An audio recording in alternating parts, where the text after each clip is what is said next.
نحمده ونصلي على رسوله الكريم أما بعد فأعوذ بالله من الشيطان الرجيم بسم الله الرحمن الرحيم ربي اشرح لي صدري ويسر لي أمري واحلل عقدة من لساني يفقهوا قولي.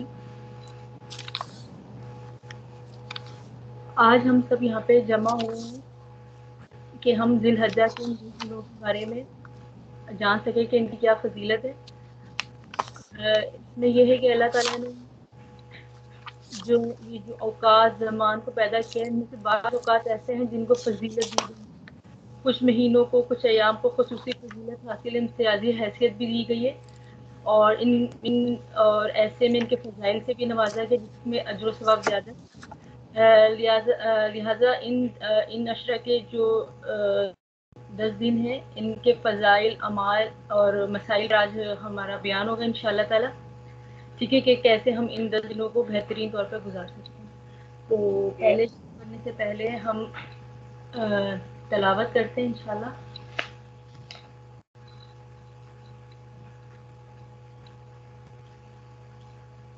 اعوذ باللہ من الشیطان الرجیم بسم اللہ الرحمن الرحیم. قل صدق اللہ اتبع ملة إبراهيم حنيفا وما كان من المشركين.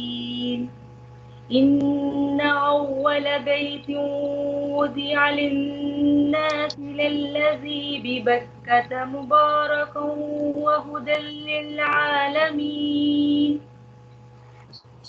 فيه آيات بينات مقام إبراهيم ومن دخله كان آمنا ولله على الناس حج البيت من استطاع إليه سبيلا ومن كفر فإن الله غني عن العالمين. صدق اللہ العظیم. اس کا ترجمہ یوں ہے: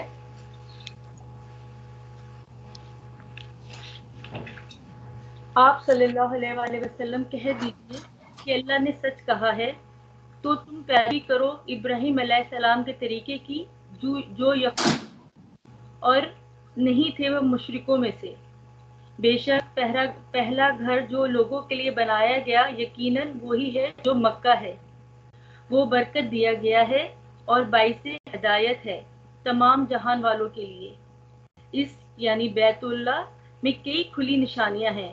ان میں سے مقام ابراہیم ہے، جو داخل ہوا اس میں وہ امن میں ہو گیا اور اللہ کے لیے لوگوں کے ذمے ہے بیت اللہ کا حج کرنا جو اس کی طرف طاقت رکھتے ہیں، اور جو نام مانے تو بے شک اللہ تعالیٰ بے پرواہ ہے تمام جہان والوں سے. ٹھیک ہے، یہاں تک ہمارا ترجمہ ہو اوکے، الحمدللہ. انشاءاللہ. ٹھیک ہے، انشاءاللہ ہم شروع کرتے ہیں. نحمدہ ونصلی علی رسولہ الکریم، اما بعد فاعوذ باللہ من الشیطان الرجیم، بسم اللہ الرحمن الرحیم. رب اشرح لی صدری ویسر لی امری واحلل عقدۃ من لسانی یفقہوا قولی.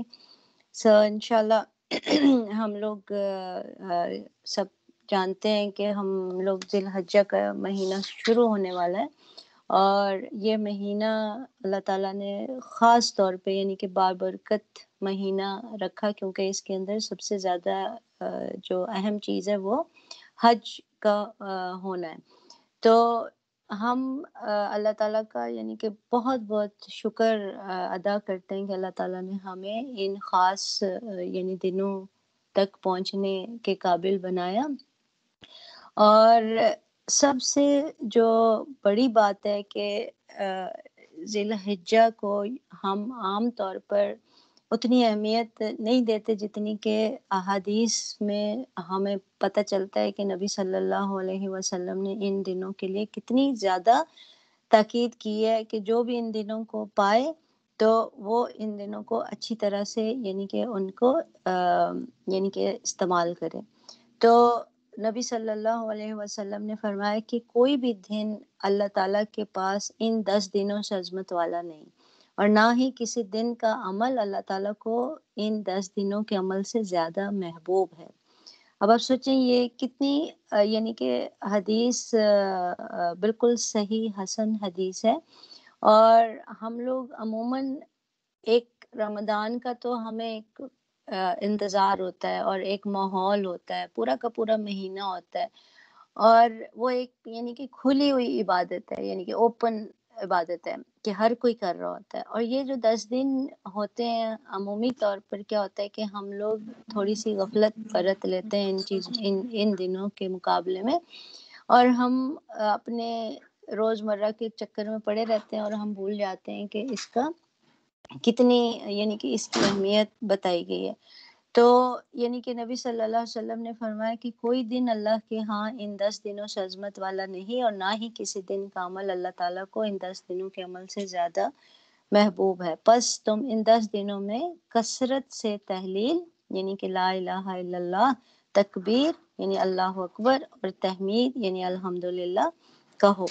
تو اس سے ہمیں پتہ چلتا ہے کہ ان 10 دنوں میں کرنے کے لیے ہمیں اللہ تعالیٰ کی زیادہ سے زیادہ جو ہے تکبیر اور تعریف ہمیں کرنی چاہیے، اور اس سے جو ہے ہمیں پتہ چلتا ہے کہ کتنے یعنی کہ خوبصورت دن اللہ تعالیٰ نے ہمیں دیے ہیں، اور ہم ان دنوں سے اگر فائدہ نہیں اٹھاتے تو یہ ہماری یعنی کہ ناکامی سمجھی جائے گی۔ اور ایک اور حدیث میں یعنی صحیح بخاری کی حدیث ہے جو کہ عمر رضی اللہ عنہ سے روایت ہے کہ اللہ تعالیٰ نے یعنی کہ ہماری جو کمپیئر کیا ہمارے یعنی اہل کتاب کو ہمارے سے، کہ کرسچن اور جو جوش ہیں یا عیسائی اور یہودی جو ہیں، اللہ تعالیٰ نے ان سے کہا کہ مطلب کون ہے جو میرے لیے صبح سے شام تک کام کرے گا تو میں اس کو ایک قرات یعنی کہ دوں۔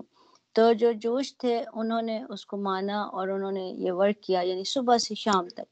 پھر دوسرے انہوں نے پوچھا کہ کون ہے جو آدھا دن کے لیے میرے لیے کام کرے، تو پھر اس کو ایک یعنی کہ 2 قرات اللہ تعالیٰ اس کو سونے کا اجر دے۔ تو کرسچن نے یہ کیا کہ ہم یعنی مڈل سے لے کے شام یعنی مڈ ڈے آدھے دن تک کام کریں۔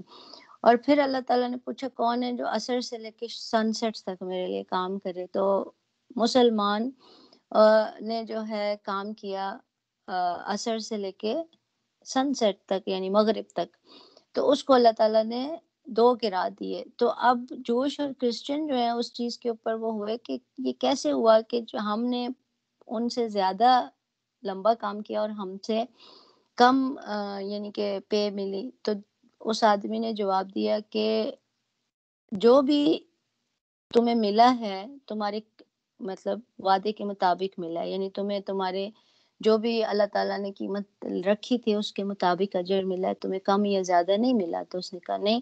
تو پھر اس نے کہا کہ یہ تو اللہ تعالیٰ کی کائنڈنس ہے، اللہ تعالیٰ کی رحمت ہے کہ وہ جس سے خوش ہوتا ہے اس کو زیادہ دیتا ہے۔ تو اس سے ہمیں یہ پتہ چلتا ہے کہ مسلم امہ کی خاص یعنی کہ ایک اللہ تعالیٰ نے خصوصیت ہمیں کیا دی ہے، اللہ کی رحمت ہے کہ ہمیں سال میں بار بار کچھ ایسے دن دیے جس میں ہم کام کریں تو ہمیں ایکسٹرا اجر ملتا ہے۔ تو اب آپ سوچیں کہ رمضان ہے، رمضان کا پورا ایک مہینہ ہے جس میں ایک ہمارا پورا کا پورا ایک ماحول بن جاتا ہے، ہم اس میں ایک کام کرتے ہیں تو ہمیں اس کا زیادہ اجر ملتا ہے۔ تو اسی طرح ان 10 دنوں کی جو اہمیت ہے وہ بھی بالکل رمضان کی طرح۔ آپ ان 10 دنوں کو سوچیں جس طرح آپ رمضان میں اپنے آپ کو کمر باندھ کر تیار کر لیتے ہیں نا، اسی طرح اس 10 دنوں میں اپنے آپ کو تیار کرنا ہے۔ اور عمومی طور پہ جو 4 ہمارے حرام مہینے جن کو کہا گیا حرمت والے مہینے، وہ چاروں بہت امپورٹنٹ ہیں، ٹھیک ہے۔ اس کے اندر جو سب سے زیادہ ہم نگلیکٹ کرتے ہیں یا نظر انداز کرتے ہیں وہ ہوتا ہے رجب کا مہینہ۔ رجب کا مہینہ حرام مہینوں میں شامل ہے، اس کی بھی بہت اہمیت ہے، لیکن ہمیں یا تو اس کے بارے میں زیادہ پتہ نہیں ہوتا، یا پھر ہم یعنی کہ اس کو اتنا زیادہ اگنور کر دیتے ہیں، نظر انداز کر دیتے ہیں، اور اس کو خیال نہیں رکھتے اس میں عبادت کا۔ تو اسی طرح ذوالحجہ میں بھی یعنی کہ یہ جو 10 دن ہیں، اب رمضان کے جو پورا مہینہ اور اس کے بعد عید آتی ہے، عید خوشی کا دن ہوتا ہے، تو یہ جو ہماری عید الاضحیٰ آتی ہے نا، یہ اس کا 10 دن کے اندر شامل ہے، یعنی وہ بھی ایک عبادت والا دن ہے، اور وہ اس کا پارٹ ہے اس 10 دن کا۔ تو اب ہم نے یہ دیکھنا ہے کہ اب اللہ تعالیٰ نے ہمیں ایک اسپیشل یعنی کہ موقع دیا ہے اللہ کی خوشی حاصل کرنے کا، اور یہ ایسا ٹائم ہوتا ہے کہ جس میں اللہ جو بندے ہیں وہ جب چھوٹا سا بھی کوئی کام کرتے ہیں، چھوٹی سی بھی کوئی نیکی کرتے ہیں نا، تو اللہ تعالیٰ اس کا ریوارڈ بہت زیادہ دیتے ہیں۔ تو اس کا یعنی کہ کوئی بھی ایسا بندہ نہیں ہوتا جو بھی کوئی چھوٹا کام کرے، چھوٹی نیکی کرے، اور اس کو اللہ تعالیٰ اس کے اجر سے محروم رکھے۔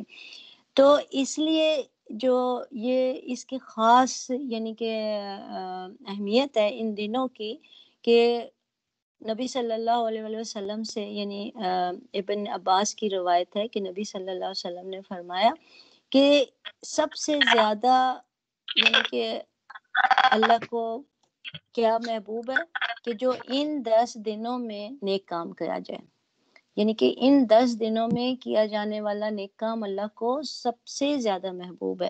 تو کمپینینز جو تھے، صحابہ جو تھے، انہوں نے پوچھا یا رسول اللہ کہ کیا جہاد بھی نہیں؟ تو نبی صلی اللہ علیہ وآلہ وسلم نے جواب دیا نہیں، نہ تو جہاد بھی یعنی کہ نہیں ہے، انلیس یہ کہ کوئی بندہ آلریڈی جہاد کے لیے گیا ہوا ہو اور وہ وہاں سے یعنی کہ کسی چیز کے ساتھ واپس نہ لوٹے، یعنی اپنا سارا کچھ لوٹا کے اللہ کی راہ میں پھر واپس آئے۔ لیکن اگر آپ شہر میں امن کی حالت میں، تو آپ کے لیے یہ 10 دن جو ہیں وہ ایون جہاد سے بھی بہتر ہیں۔ تو یہ نبی صلی اللہ علیہ وسلم نے مطلب ساؤنڈ اس کی بخاری کی حدیث ہے۔ اور اس کے بعد ایک اور حدیث میں آتی ہے کہ ان سب دنوں کے اندر جو بھی نیک کام کیا جاتا ہے ان 10 دنوں کے اندر، اس کا اجر اللہ تعالیٰ بہت زیادہ دیتے ہیں، یعنی کہ بتایا ہی نہیں گیا کہ اس کا اجر کتنا زیادہ ملے گا۔ بعض اوقات ہم کہتے ہیں نا ایک نیکی کا 10 گنا اجر ملے گا، 70 گنا اجر ملے گا، یہاں پہ اس کا اماؤنٹ نہیں بتایا گیا کہ جتنا اللہ تعالیٰ چاہیں گے اتنا اجر دیں گے۔ تو اب ہم نے یہ دیکھنا ہے کہ ہم ان چیز کو نظر رکھتے ہوئے، سامنے رکھتے ہوئے ان چیزوں کو، اس کی اہمیت کو ہم کیا کرتے ہیں۔ اور دوسری بات یہ کہ جو یہ 10 دن ہے نا، یہ 10 دن اس لیے بھی مشہور ہیں کہ جو موسیٰ علیہ السلام کو فرعون کے پاس اللہ تعالیٰ نے بھیجا تھا، تو وہ بھی انہی 10 دن میں بھیجا تھا۔ ذوالحجہ کے جو عرفہ کے جو 10 دن آتے ہیں اس میں بھیجا جاتا ہے۔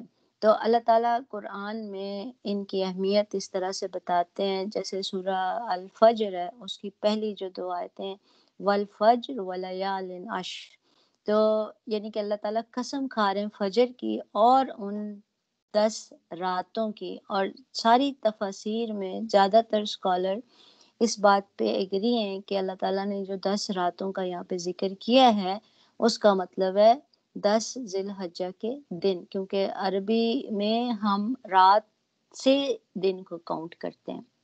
جیسے ہم کہتے ہیں نا چاند نکلتا ہے تو اس دن سے چاند رات کو نکلتا ہے اور پھر اس سے پہلا دن شروع ہو جاتا ہے۔ تو اس لیے اسلامک کیلنڈر میں جو دن سٹارٹ ہوتا ہے وہ آپ کا رات سے سٹارٹ ہوتا ہے، یعنی آج کی مغرب سے کل کا دن سٹارٹ ہو جاتا ہے۔ تو اس لیے یہ جو 10 نائٹس ہیں، 10 راتیں ہیں، یہ ذوالحجہ کے بارے میں اللہ تعالیٰ نے قرآن میں اس کے بارے میں بتایا گیا ہے۔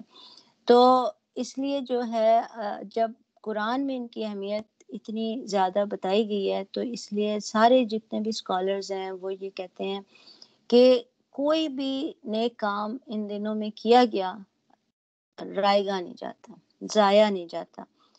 جس طرح انسان جب حج پہ ہوتا ہے، احرام کی حالت میں ہوتا ہے، تو اس کے ہر یعنی گناہ معاف ہو جاتے ہیں، اور پھر وہ جو بھی وہاں پہ نیکی کرتا ہے اس کو اجر بہت زیادہ ملتا ہے، اور جب وہ واپس پلٹتا ہے تو بالکل گناہوں سے پاک ہو کر پلٹتا ہے۔ تو یہی حال ان لوگوں کا ہے جو کہ حج پہ تو نہیں ہے، لیکن ان 10 دنوں کو اچھی طرح یوٹیلائز کرتے ہیں، استعمال کرتے ہیں، اور پھر ان کو اللہ تعالیٰ بے حساب اجر دیتا ہے اور ان کے سارے گناہ معاف کر دیتا ہے۔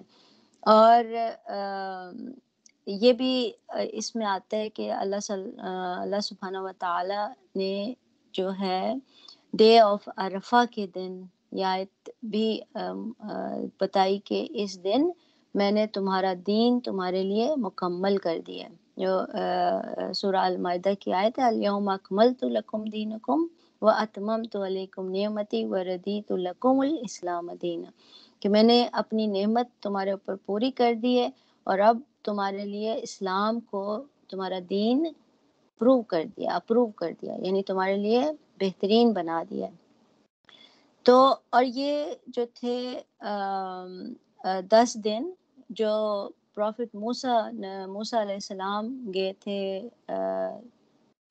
ماؤنٹ سینا پہ، یعنی کہ جہاں پہ اللہ تعالیٰ نے ان کو کمانڈمنٹس دی تھیں، جہاں پہ اللہ تعالیٰ نے ان کو تختیاں دی تھیں، اور ان سے اللہ تعالیٰ سے جا کے وہ باتیں کرتے تھے، تو یہ 10 دن اس کے اندر بھی شامل تھے کہ جب وہ جاتے ہیں طور کے اوپر نہیں جاتے، ماؤنٹ سینا پہ جاتے ہیں، جہاں پہ وہ اپنی قوم کو چھوڑ کے گئے تھے کہ میں تمہارے لیے احکامات لے کر آتا ہوں۔ 40 دن کی عبادت کے لیے گئے تھے نا، تو اس میں جو 10 دن تھے، یہ کہا جاتا ہے کہ جو وہ 40 دن کے لیے گئے تھے، تو پہلے جو 30 دن تھے وہ ذیقعد کا مہینہ تھا، اور اس کے اندر 10 دن ذی الحجہ کے انکلوڈ تھے، تو اس لیے ان کی 40 جو ڈیز تھے وہ پورے ہو گئے تھے۔ اور یہ بھی اس میں آتا ہے کہ جب ہم حاجی ہوتے ہیں، وہ بھی اپنا حج کہاں پہ اینڈ کرتے ہیں؟ عرفہ کے اس پہ جا کے، پھر اگلے دن یوم نحر آتا ہے، تو یہ اس کی امپورٹنس ہے۔ اور آدم علیہ السلام کو بھی یعنی کہ انہی دنوں میں ذی الحجہ کے جو فرسٹ دن ہے اس میں زمین پہ اتارا گیا تھا۔ اور یہ بھی روایت میں آتا ہے کہ شیطان کے لیے سب سے برا ترین دن یوم عرفہ کا دن ہوتا ہے، سب سے برا، یعنی پچھتانے والا دن جو ہے، وہ اس دن خوب پچھتاتا ہے اس کے لیے، کیونکہ وہ اس دن اس کو جنت سے نکالا گیا تھا۔ اور یعنی کہ جس طرح ہم اپنا مارک کرتے ہیں نا کیلنڈر کہ یہ 9 ذی الحج عرفہ کا دن ہے، اور آگے یوم نحر آتا ہے، اور کہ یہ ہمارا سب سے بہترین دن ہے، ہم اس میں روزہ رکھیں گے، ہم نیکیاں کریں گے، اور اس کو شیطان جو ہے وہ مارک کر لیتا ہے اپنا سب سے بدترین دن، اور اس سب سے زیادہ اس دن سے نفرت کرتا ہے، کیونکہ اس دن سب کے گناہ اللہ تعالیٰ بخش دیتا ہے، اور جتنے لوگوں کو اس نے بہکایا ہوتا ہے، جب وہ اس دن توبہ کر لیتے ہیں، اللہ تعالیٰ ان سب کے گناہ معاف کر دیتا ہے، تو اس کو اس دن سے شدید نفرت ہوتی ہے شیطان کو۔ تب ہم اگر اس کو سوچیں کہ کتنا یعنی کہ امپورٹنٹ ہے، کتنا اہم ہے، اگر ہم جو پوری غلطیاں چھوٹی موٹی بڑی جو بھی ہم سے ہوتی ہیں، انسان تو غلطیاں کرنے کا ایک نیچرل ہمارے اندر ٹینڈنسی ہے نا، تو اگر ہم غلطیاں کرتے ہیں لیکن ہم اللہ سے توبہ کر لیتے ہیں، ظاہر ہے غلطیاں کیوں کرتے ہیں ہم شیطان کا کہنا مان کے، تو اب سوچیں کہ ان 10 دنوں میں اللہ تعالیٰ ہمیں موقع دے رہے ہیں کہ ہم شیطان کو مزید رلائیں، ہے، کیونکہ وہ ہمارا دشمن ہے نا، دشمن کے ساتھ کیا کیا جاتا ہے؟ اس کو شکست دی جاتی ہے، اور کوشش کی جاتی ہے کہ جتنا دشمن کو بے عزت کر سکتے ہیں یا جتنا اس کو ذلیل کر سکتے ہیں کریں، رائٹ؟ تو شیطان ہمارا دشمن ہے، کھلا دشمن ہے، تو ہم نے کیا کرنا ہے کہ ہم زیادہ سے زیادہ نیکیاں کریں تاکہ وہ مزید پریشان ہو، مزید اس کو غصہ آئے، مزید اس کو نفرت ہو کہ اس نے کیوں کیا، وہ پچھتاتا ہے کہ میں نے کیوں کیا اس طرح، میں نے کیوں اللہ کا کہنا نہیں مانا۔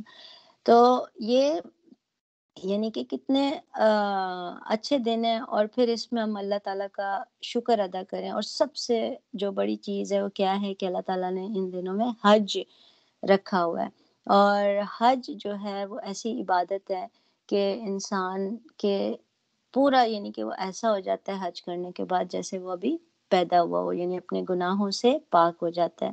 تو اس لیے فرسٹ جو 10 ڈیز ہیں، شروع کے 10 دن ہیں ذی الحجہ کے، جو کہ ہمارے حساب سے اتوار سے شروع ہو جائیں گے، تو ہم نے یہ دیکھنا ہے کہ ہم زیادہ سے زیادہ کوشش کریں کہ ان بہترین دنوں میں ہم اپنے لیے کیا کر سکتے ہیں، یعنی دنیا کے بہترین ایام میں یہ 10 دن ساری دنیا کے، کہ ہم کہیں کہ وہ لوگ دن وہ کر لیتے ہیں نا، پک کر لیتے ہیں کہ یہ دن سب سے اچھا، یہ دن اس دن یہ ہوا تھا، ہسٹوریکلی بھی وہ پک کر لیتے ہیں۔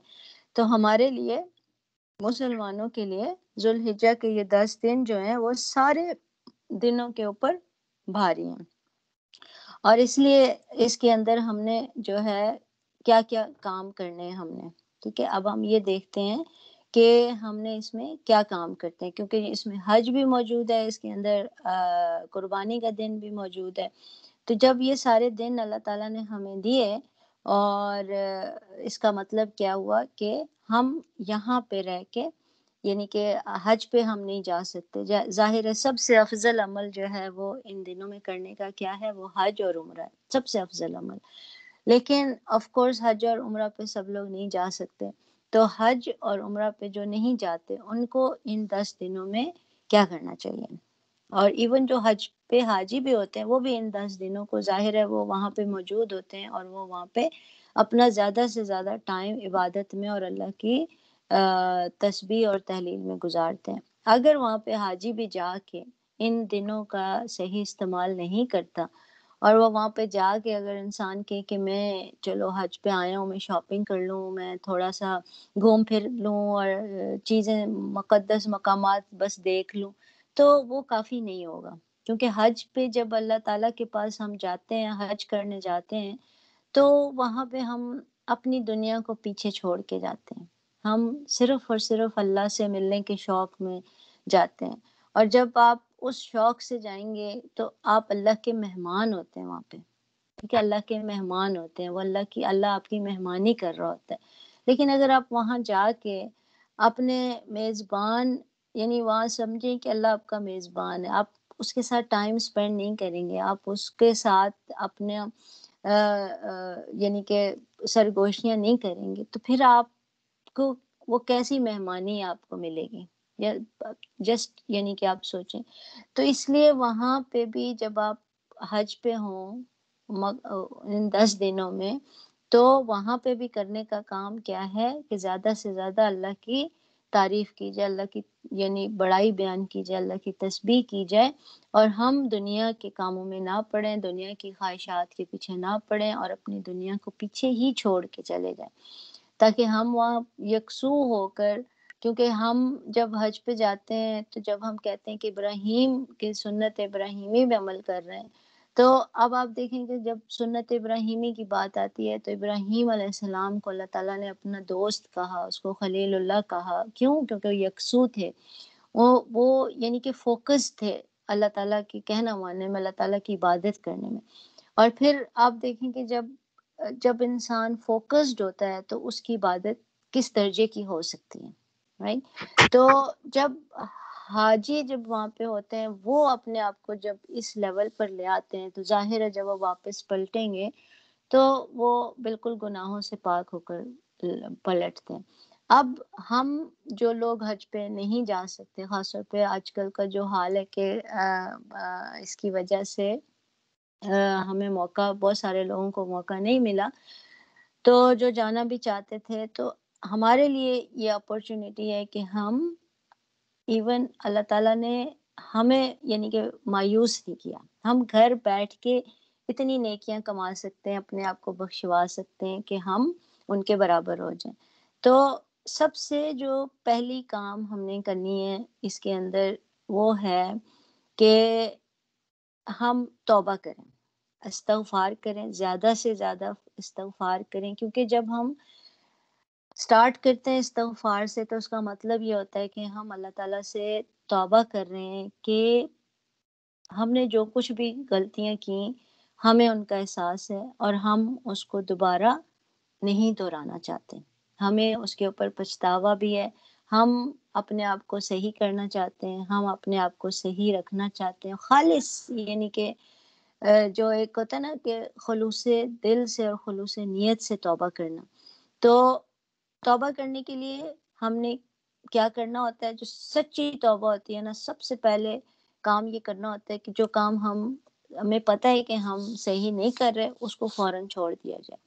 اور پھر اس کام جو ہم نے پرانے کام کیے ہیں اس کے بارے میں دل کے اندر ہمارے ایک افسوس ہو کہ ہم نے کیوں کیا. پھر یہ کہ یہ سوچنا ہے کہ ہم یہ دوبارہ نہیں کریں گے. ٹھیک ہے، اس چیز کا ارادہ کرنا کہ ہم یہ دوبارہ نہیں کریں گے. اور پھر چوتھے نمبر پہ سنسیئر جو توبہ ہوتی ہے اس کے لیے کیا ہوتا ہے کہ اس کے مقابلے میں آپ ایک اچھی یعنی کہ ڈیڈ کریں، یعنی اچھا کام کریں، کہ ایک اچھائی کریں تاکہ آپ کی برائی جو ہے وہ ختم ہو جائے. کیونکہ اللہ تعالیٰ کیا کہتے ہیں کہ وہ جب کوئی انسان اچھا کام کرتا ہے تو اس کی برائی مٹا دیتا ہے. تو اس طرح سے جب ہم سچی توبہ کریں گے تو پھر ہمیں جو ہے پھر ہم اپنے آپ کو ایک اندر سے نیا محسوس کریں گے، پھر ہمیں اطمینان ہوگا کہ ہاں اب ہم آگے کا کام کریں. ٹھیک ہے، پھر ہم دیکھیں گے کہ ہم نے اپنی عبادت دیکھنی کہ ہماری عبادت کیسی ہے، ہماری نمازیں کیسی ہیں. اب ہم ان دنوں میں کوشش کریں کہ ہم اپنی عبادت کو زیادہ سے زیادہ اچھا بنائیں. اور وہ کیسے اچھا بنا سکتے ہیں کہ عام دنوں میں تو ہم ہوتا ہے کہ ہم جلدی میں ہم نے کبھی سننا چھوڑ دی، کبھی ایکسٹرا جو ہے بیٹھ کے نماز کے بعد ذکر چھوڑ دیا، کبھی جلدی جلدی پڑھ لی، کبھی وضو پراپر اچھا نہیں کیا. تو اب ہم نے ان دنوں میں کوشش کرنی ہے کہ ہم بہت اچھے طریقے سے وضو کریں. سب سے پہلا کام ہے وضو کرنا. جب وضو انسان بہت اچھا کرتا ہے، آپ یہ سوچ کے وضو کریں کہ میں ایک ایک اپنا جو حصہ جسم کا وضو سے دھو رہی ہوں اس سے میرے گناہ جھڑ رہے ہیں. یہ سوچ کے وضو کریں تو آپ سوچیں کہ آپ کتنا اچھا وضو کریں گے. کیا آپ یہ سوچیں گے میں نے ہاتھ دھویا، میرے ہاتھ کے گناہ جھڑ گئے، میں نے کلی کی، میرے منہ کے گناہ جھڑ گئے. اب یہ سوچ کے انسان آخر تک جب پاؤں تک وضو کرے گا تو اس کا وضو کتنا اچھا ہوگا. پھر جب آپ نے یہ سوچ کے وضو کر لیا، پھر آپ نماز پڑھنے جب کھڑے ہوں گے تو آپ یہ سوچیں کہ میں اللہ تعالیٰ کے سامنے کھڑے ہو رہا ہوں، اور اس کو خوشی سے ادا کریں. بوجھ سمجھ کے ادا نہیں کریں، خوشی سے ادا کریں. جب یہ لیول انسان کا آتا ہے تو پھر ظاہر اللہ تعالیٰ جب خوش ہوگا تو وہ کتنا بے حساب اس کا اجر دے گا آپ کو. تو ہم نے اپنی عبادتیں دیکھنی ہے ان 10 دنوں میں کہ ہم ان 10 دنوں میں اپنی عبادت کو کیسے بڑھا سکتے ہیں. اور جس طرح ہم رمضان میں ایکسٹرا اہتمام کرتے ہیں نا چیزوں کا کہ ہم پراپر پلان کرتے ہیں کہ ہم چلو سحری کے لیے اٹھ رہے ہیں، ہم تہجد بھی پڑھ لیں. اس وقت آپ کو تہجد پڑھنا بہت آسان لگتا ہوگا، لیکن ان دنوں میں خاص طور پہ تہجد کا اہتمام کرنا جو ہے اور زیادہ آپ کو اس کا، اسی لیے اللہ تعالیٰ نے ان دنوں کی عبادت کا اجر نہیں بتایا، کیونکہ ان دنوں میں عبادت کرنے کے لیے آپ کو مشقت اٹھانی پڑتی ہے، اسٹرگل کرنی پڑتی ہے، اور اس مشقت کا اللہ تعالیٰ جو ہے وہ اجر دیتا ہے. تو آپ پلان کر لو کہ ہم نے ان 10 دنوں میں زیادہ سے زیادہ کیسے عبادت کر سکتے ہیں. ساری سنت پوری کرنی ہے، فجر کی نماز ٹائم سے پڑھنی ہے، کیونکہ ٹائم پہ نماز پڑھنے کا زیادہ اجر ہوتا ہے بجائے اس کو کہ ہم نماز کو قضا کر کے پڑھیں. اول وقت کی نماز جو ہے وہ زیادہ اہمیت رکھتی ہے. پھر آپ تہجد چاہے آپ 2 رکعت پڑھیں تہجد، لیکن ضرور اٹھیں فجر سے پہلے 15 منٹ پہلے اٹھ جائیں، اور ضرور ان 2 رکعتوں کو ان 10 دنوں میں پڑھیں اور اللہ تعالیٰ سے دعا مانگیں. اور زیادہ سے زیادہ ذکر کریں، کیونکہ جب ہم اللہ کا ذکر کرتے ہیں وہ بھی ہماری عبادت میں آتا ہے.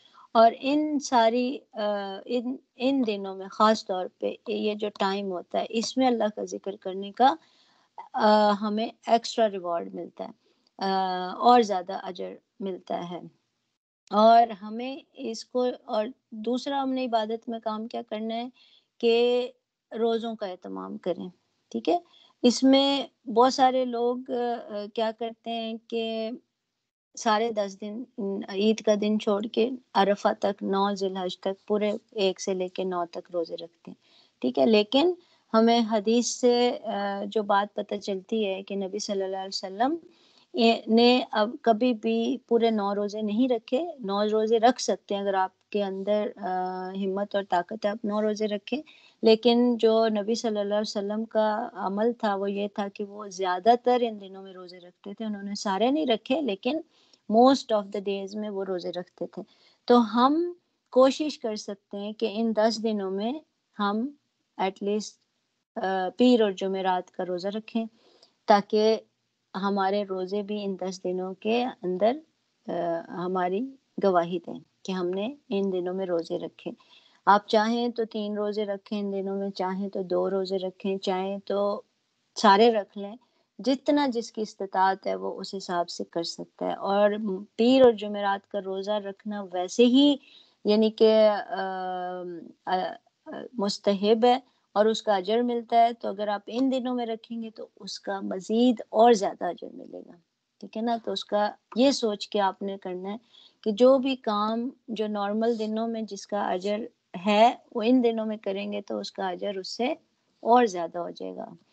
تو اور 9 ذی الحج کا روزہ رکھنا تو بالکل امپورٹنٹ ہے، اس لیے عرفہ کا روزہ چھوڑنا نہیں چاہیے. کیونکہ بہت سارے اسکالر کہتے ہیں کہ ہاں حجاج عرفات کے میدان پہ ہوتے ہیں تو ان کے ساتھ ہم اپنی یعنی کہ سالیڈیرٹی شو کرنے کے لیے ہم کیونکہ حج پہ نہیں جا سکتے اس لیے ہم عرفہ کا روزہ رکھتے ہیں. اور ابھی جیسے میں نے پہلے بتایا کہ عرفہ کا دن شیطان کے لیے سب سے برا ترین دن ہوتا ہے. تو یہ سوچ کے روزہ رکھیں کہ ہم نے شیطان کو اور زیادہ یعنی کہ تنگ کرنا ہے. ٹھیک ہے؟ تو اس ہم نے اس کے علاوہ ہم کیا کریں گے کہ اپنے ذکر میں اضافہ کر دیں گے. جیسے قرآن میں آتا ہے کہ ان دنوں میں ان اسپیسیفک ڈیز میں یعنی کہ اللہ تعالیٰ کا ذکر جو ہے وہ بڑھا دو، اللہ کا نام لو. تو ان 10 دنوں کے اندر ہم نے کیا کرنا ہے کہ بہت زیادہ اللہ کا ذکر کرنا ہے. اور سب سے زیادہ اللہ کا ذکر کرنے کا طریقہ کیا ہے کہ اللہ تعالیٰ کی حمد کی جائے، جو اللہ اکبر، لا الہ الا اللہ، الحمدللہ یعنی جو تکبیرات ہیں اور وہ پڑھی جائیں. اور یہ بھی آتا ہے کہ جب ہم 100 دفعہ لا الہ الا اللہ وحدہ لا شریک لہ پڑھتے ہیں تو اس دن اللہ تعالیٰ آپ کو آپ کی 100 برائیاں ختم کر دیتا ہے، اس کی جگہ 100 نیکیاں لکھ دیتا ہے. اور اس دن آپ کو ہر شیطان کے جو وسوسے ہیں اس سے محفوظ رکھتا ہے، یعنی آپ کی پروٹیکشن ہوتی ہے. ٹھیک ہے؟ تو اب آپ سوچیں کہ اگر آپ صبح میں 100 دفعہ یہ پڑھ لیں گے تو آپ کو اب شام تک پروٹیکشن ملے گی. اگر شام کو پڑھ لیں گے تو آپ کو صبح تک پروٹیکشن ملے گی. تو یہ جو چھوٹی ہماری جو چیزیں ہیں جو ہم نارملی ہمیں پتہ ہوتی ہیں لیکن ہم سستی میں نہیں کرتے، تو ان دنوں میں ہم نے کوشش کرنی ہے کہ ہم ان کو کریں، اپنی عادت بنائیں. ٹھیک ہے؟ اور بہت زیادہ ہر وقت آپ ایک یعنی کہ کام بھی کر رہے ہو نا، آپ کوکنگ بھی کر رہے ہو، آپ کچن میں ہیں، آپ کپڑے دھو رہے ہیں، آپ کپڑے استری کر رہے ہیں، واٹ ایور جو بھی کام آپ کر رہے ہیں نا، آپ ساتھ ساتھ آپ ڈرائیونگ کر رہے ہیں تو آپ کی زبان سے اللہ کا ذکر ہونا چاہیے، خاص طور پہ ان 10 دنوں میں. ٹھیک ہے؟ ہر وقت یعنی تکبیر، اللہ اکبر، الحمدللہ، لا الہ الا اللہ، جو بھی تکبیر، جو بھی ذکر آپ کو آتا ہو آپ ان 10 دنوں میں اس کو بڑھا دیں اور بار بار کریں. ٹھیک ہے؟ اس کے بعد جب ہم نے اور کیا کرنا ہے کہ تہجد کی بات بھی ہو گئی، اور اب ہم کریں گے قرآن کا اہتمام. یعنی کہ جس طرح ہم رمضان میں کوشش کرتے ہیں نا کہ قرآن پورا کا پورا پڑھ لیں یا زیادہ سے زیادہ پڑھ لیں، تو اس میں بھی ہم نے کیا کرنا ہے کہ ایٹ لیسٹ ان 10 دنوں میں ڈیلی تھوڑا ٹارگٹ بنائیں کہ ہم قرآن پڑھ لیں، چاہے 10 جز پڑھے جائیں، چاہے 5 جز پڑھے جائیں، لیکن قرآن کو پڑھنا ہے، چھوڑنا نہیں ہے. 10 دنوں کے اندر ڈیلی جو ہے وہ قرآن پڑھنے کی عادت بنانی ہے. اور اس کو نا ان 10 دنوں کو یہ سمجھیں کہ جس طرح ہم رمضان میں اپنے آپ کو تیار کرتے ہیں نا، اسی طرح ان 10 دنوں کا بھی ایک تھوڑا کیلنڈر بنا لیں کہ ہم جو غیر ضروری کام ہے ان کو ہم بعد میں کر لیں گے، پہلے ہم ان 10 دنوں کو ضائع نہ کریں. ٹھیک ہے؟ جو پرائرٹیز اپنی چینج کر سکتے ہیں ہم ان 10 دنوں میں۔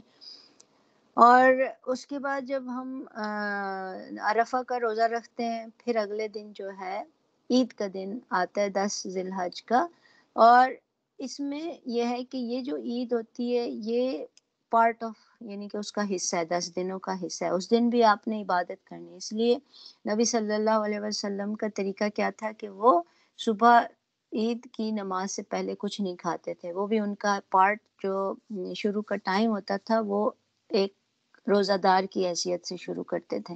اور وہ کیونکہ اس وقت جو حالات فرق تھے تو وہ ڈائریکٹ جب نماز پڑھتے تھے، عید کی نماز پڑھتے ساتھ ہی قربانی کرتے تھے، اور پھر اس قربانی کے گوشت سے اپنا افطار کہہ لو یا سٹارٹ کرتے تھے، روزہ کھول دیتے تھے عید کے بعد۔ اب کیونکہ ہمارے پاس اتنی اس طرح سے ٹائمنگز کا اور اس طرح کا نہیں ہوتا، تو ہم کیا کریں گے کہ ہم نماز تک کچھ نہیں کھائیں گے، لیکن نماز کے بعد ہم کچھ بھی کھا سکتے ہیں، لیکن مستحب سننا یہ ہے کہ قربانی کے گوشت میں سے ڈائریکٹ کھایا جائے۔ اگر وہ ہو سکتا ہے تو اچھی بات ہے، نہیں ہو سکتا تو ظاہر دین میں وسعت ہے، تو اس کے لیے ہمیں پریشان نہیں ہونا چاہیے کہ اب نہیں ہوگا تو ہم کیا کریں۔ خاص طور پہ جب ہم لوگ باہر سے ظاہر قربانی آن لائن بھیج دیے پیسے یا بیک ہوم کرا دیتے ہیں، تو ظاہر اس صورت میں یہ چیز ممکن نہیں ہے، تو لیکن اس کا یہ کہ آپ کو اندازہ ہوتا ہے۔ اور اس کے بعد عید کی نماز یعنی کہ بہت امپورٹنٹ ہے، عید کی نماز آپ مس نہیں کر سکتے۔ یہ بھی بڑی عید کی یا عید الاضحیٰ کی جو نماز ہوتی ہے یہ آبلیگیشن میں آتی ہے، یعنی کہ یہ ضروری اس میں آتی ہے۔ تو نبی صلی اللہ علیہ وسلم نے کبھی بھی یعنی اس عید کی نماز نہیں چھوڑی۔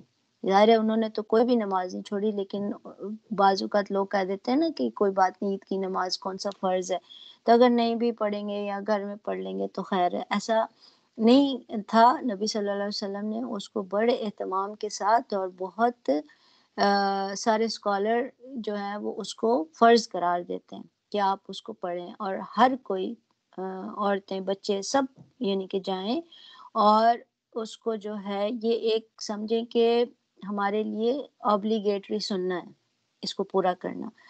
اور پھر اس کے بعد عید کی نماز کے بعد اینیمل یعنی کہ کسی بھی جانور کو قربانی کرنا جو ہے وہ جو ایام تشریق ہوتے ہیں 3 دن کا، اس میں 11 12 13 کا حکم ہے تاکہ آپ کسی بھی 3 دن قربانی کر سکتے ہیں۔ اور جہاں تک قربانی کی رولنگ کا تعلق ہے وہ یہی ہے کہ نبی صلی اللہ علیہ وسلم نے فرمایا کہ جس نے ذوالحج کے مہینے کا چاند دیکھ لیا اور اس نے ارادہ کر لیا کہ وہ اینیمل کو سیکریفائس کرے گا، تو وہ نہ اپنے ناخن کاٹے نہ اپنے بال کاٹے جب تک کہ وہ اس اینیمل کو یعنی ذبح نہیں کر دیتا۔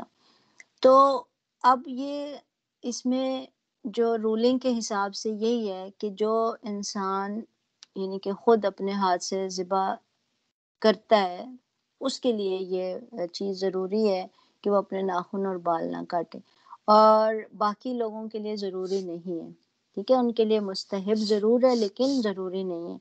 تو کیونکہ ایسا نبی صلی اللہ علیہ وسلم نے اپنے گھر والوں کو کرنے کو نہیں کہا تھا، انہوں نے خود کیا تھا، حالانکہ وہ اپنے گھر والوں کے بہاف پہ قربانی کرتے تھے، لیکن انہوں نے ان کو نہیں کہا کہ وہ اپنے بال اور ناخن نہ کاٹیں، خود انہوں نے یہ صرف کیا۔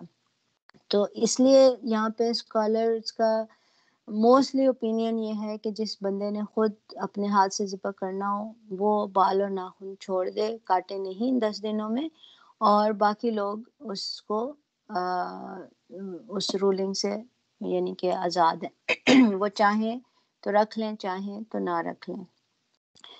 تو اس کے بعد جو ہے یہ ہمارا یعنی کہ مین پوائنٹس یہی تھے ذی الحجہ کے، کہ ہم نے کس طریقے سے ہم اپنے حساب سے اگر سوچیں تو ہم نے یہی دیکھنا ہے کہ ہم کس طریقے سے زیادہ ان دنوں کی یعنی کہ استعمال کر سکتے ہیں ان دنوں کو، اور جو ہے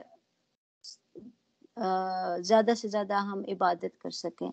اور اس میں یہ کہ بہت ساری سنت ایسی ہوتی ہیں جو کہ نبی صلی اللہ علیہ وسلم کا طریقہ ہوتا ہے، اور وہ ہم بھول چکے ہوتے ہیں، ہم اس طرح سے نہیں کرتے. تو حدیث میں یہ بھی آتا ہے کہ جو بھی اللہ تعالیٰ کے نبی کی سنت کو یعنی کہ جو بھول چکی ہے اس کو اگر کوئی ریوائیو کرتا ہے تو اس کا یعنی کہ بہت زیادہ ریوارڈ ہے، یعنی کہ اس کا جو اجر ہے وہ بہت زیادہ ہے. تو اس لیے ہمیں چاہیے کہ ہم جو بھی ہمیں سننا ایسی سننا ہے جو کہ ہمیں پتہ ہے لیکن ہم ان کو اگنور کر دیتے ہیں، نظر انداز کر دیتے ہیں، تو ان کو ہم دوبارہ سے کریں. اور پھر ان دنوں کو زیادہ سے زیادہ ہم سب سے زیادہ امپورٹنٹ چیز ہے کہ زیادہ سے زیادہ ذکر کریں اور زیادہ سے زیادہ ہم قرآن پڑھیں. اور سب سے امپورٹنٹ چیز جو سب سے آخر میں جو امپورٹنٹ چیز ہمارے لیے ہے وہ کیا ہے کہ ہم صلہ رحمی کریں. کہ یہ بہت امپورٹنٹ ہے کیونکہ اگر ہم صلہ رحمی نہیں کریں گے تو ہماری ساری عبادتیں سارا کچھ بیکار جائے گا. تو صلہ رحمی کیا چیز ہے؟ رحم کے جو رشتے ہوتے ہیں نا، جو ہمارے خون کے رشتے ہوتے ہیں، ظاہر ہے باقی رشتے بھی اسی طرح ہیں، لیکن جو اللہ تعالیٰ نے جن کو نبھانے کو کہا گیا ہے وہ ہیں آپ کے خون کے رشتے پہلے، اور اس کے بعد ان سے ریلیٹڈ آگے کے رشتے. ٹھیک ہے، اس طرح سے کیٹیگرائز کرتے ہیں. تو اب آپ دیکھیں ان 10 دنوں کے اندر آپ سوچیں کہ آپ نے ان کو کس طریقے سے ہینڈل کرنا ہے، قائم کرنا ہے. اپنے نبی صلی اللہ علیہ وسلم نے کہا نا کہ جو مجھ سے کٹے میں اس سے جوڑوں. تو آپ نے کوشش کرنی ہے کہ کوئی ایسا بولا بسرا جو آپ کا کوئی ایسا رشتہ ہے جس کو آپ نے کبھی پورا سال نہیں پوچھا، آپ کوشش کریں اس کے ساتھ بات چیت کریں، اپنے یعنی کہ حال چال پوچھیں. اور یہ بھی کہا جاتا ہے کہ جو سب پیرنٹس، خاص طور پہ جن کے پیرنٹس نہیں ہیں، تو نبی صلی اللہ علیہ وسلم نے اس چیز کی اہمیت بتائی کہ اگر آپ کے پیرنٹس نہیں ہیں تو آپ کے جو والدین کے دوست تھے نا، جن کے ساتھ وہ ملتے جلتے تھے، آپ ان کے ساتھ اپنے تعلقات رکھیں، آپ ان سے پوچھیں، ان کا حال پوچھیں، ان کی مدد کریں. یہ آپ کے پیرنٹس کے بہاف پہ نیکی ہوگی کہ اگر آپ کے ماں باپ کے جو دوست تھے آپ ان کو جا کے، یعنی قربانی کا جو مطلب ہے، ہم اگر اس کو کبھی غور سے سوچیں، قربانی قرب سے نکلا ہے. کس چیز کا قرب چاہیے ہمیں؟ اللہ تعالیٰ کا قرب چاہیے، رائٹ؟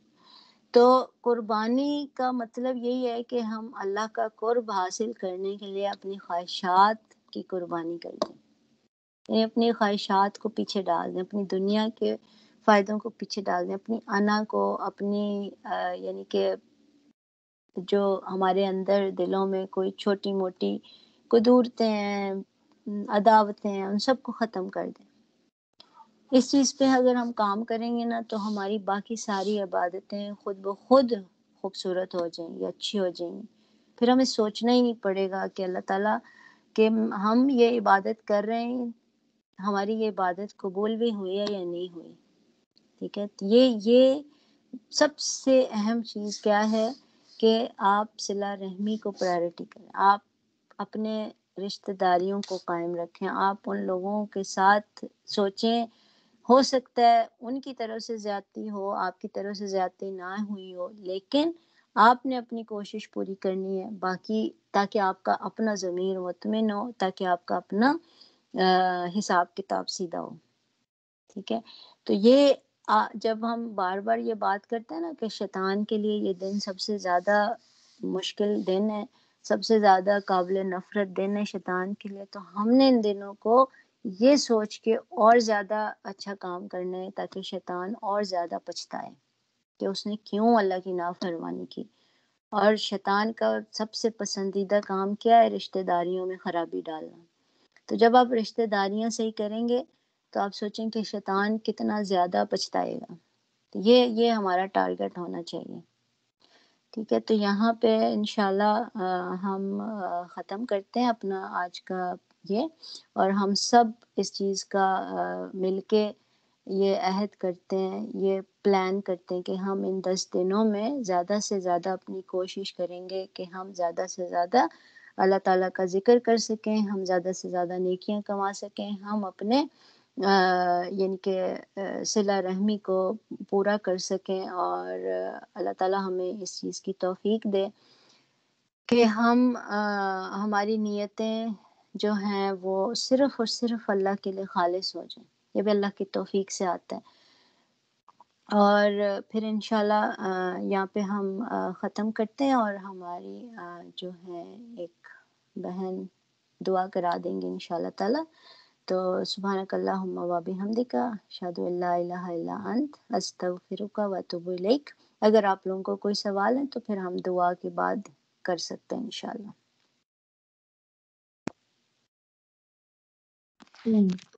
جی انشاءاللہ. چلیے سائمہ آ جائیں دعا کے لیے.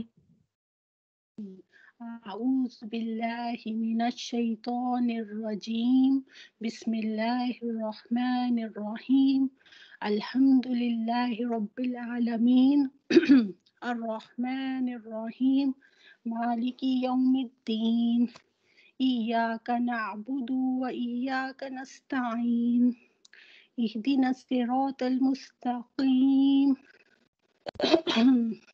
صراط الذین انعمت علیہم غیر المغضوب علیہم ولا الضالین، آمین.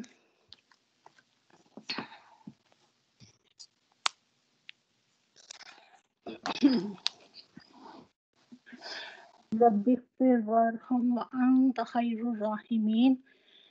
اے اللہ، اے معاف کرنے والے، ہم تیرے گناہگار، خطا کار، سیاہ کار، نافرمان بندے ہیں. ہم تجھ سے اپنے تمام گناہوں کی توبہ کرتے ہیں، ہماری توبہ قبول فرما. ہم تیری آزمائشوں کے قابل نہیں، ہم پر اپنا خاص کرم فرما. ہم تجھ سے دعا کرتے ہیں کہ ہم سب مسلمانوں کو بار بار بیت اللہ شریف کی زیارت نصیب فرمانا. اے اللہ، ہم سب کے عیبوں پر پردہ ڈال، ہمیں دنیا و آخرت میں کامیابی عطا فرمانا، دنیا و آخرت کی رسوائی سے بچانا. اے اللہ، ہمارے دلوں کو شیطان کی شر سے بچا، اور ہمیں صرف اور صرف اپنی رضا کا غلام بنا دے. ہمیں ذہنی، جسمانی اور روحانی سکون عطا فرما. اے اللہ، ہماری بے سکونی، پریشانی، مشکل، بیماری اپنی رحمت سے دور فرما. اے اللہ، جب ہم مایوس ہو جائیں کہ ہماری دعائیں قبول نہیں ہوتی تو یہ یاد کرنے میں ہماری مدد فرما کہ تیرا پیار اور رحمت ہماری مایوسیوں سے کہیں زیادہ ہے، اور ہماری زندگی کے بارے میں تیرے فیصلے ہماری خواہشوں سے کہیں زیادہ بہتر ہیں. یا رب العالمین، ہماری وہی دعا قبول فرما جس میں تیری رحمت اور تیری رضا شامل ہو، اور ہمیں ایسا کچھ عطا نہ کرنا جس میں ہماری بربادی پوشیدہ ہو. ہمیں وہ دن کبھی نہ دکھانا کہ میرے خدا کہ ہمیں اپنے آپ پر غرور آ جائے. ہمیں عاجزی اور انکساری عطا فرمانا. ہمیں نبی صلی اللہ علیہ وسلم کی سنتوں پر چلنے کی توفیق عطا فرمانا. ہم سے راضی ہو جا، ایمان والی زندگی اور ایمان والی موت نصیب فرمانا.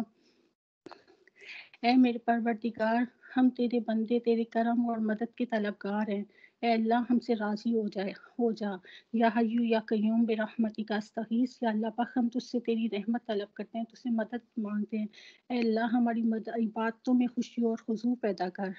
ہم تیری ہی رحمتوں کے خواستگار ہیں. ہمیں لذتوں سے بھرپور عبادت کرنے کی توفیق دے، اور خاص کر ان 10 دنوں میں یا اللہ پاک ہمیں بھرپور عبادت کرنے کی توفیق دے، اور پوری زندگی ہم اس پر عمل کرتے رہیں. اے میرے پاک پروردگار، ہمیں حلال رزق عطا فرمانا.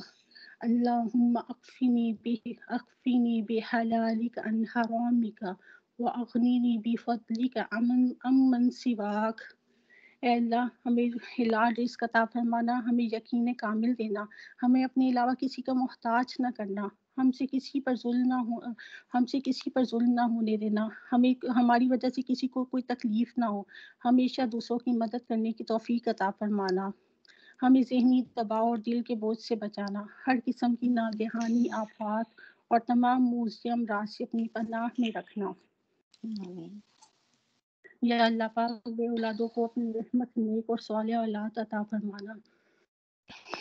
ربی ہب لی من الصالحین، ربی لا تذرنی فردا وانت خیر الوارثین. یا اللہ پاک، جن کو اولاد کی طلب ہے ان کو نیک اور صالح اولاد عطا فرمانا، اور جن کے پاس اولاد کی نعمت ہے ان کو ان والدین کے فرما بردار بنانا، ہم سب کو اپنے والدین سے محبت کرنے کی توفیق عطا فرمانا، ان کی عزت کرنے کی توفیق عطا فرمانا۔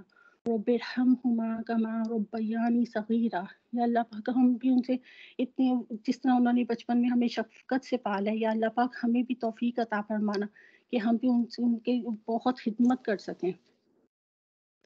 یا رب العزت تمام مسلمانوں کو مصائب، دکھوں، آزمائشوں، افلاس، تنگی، قرض، مرض، بھوک، بیماری اور ہر قسم کی پریشانی سے محفوظ رکھنا، ہماری ظاہری، باطنی، مخفی تمام چھوٹی بڑی جسمانی، روحانی، دماغی، نفسیاتی اور معاشرتی بیماریوں کو خاتمہ فرمانا اور صحت و تندرستی والی پرسکون زندگی عطا فرمانا۔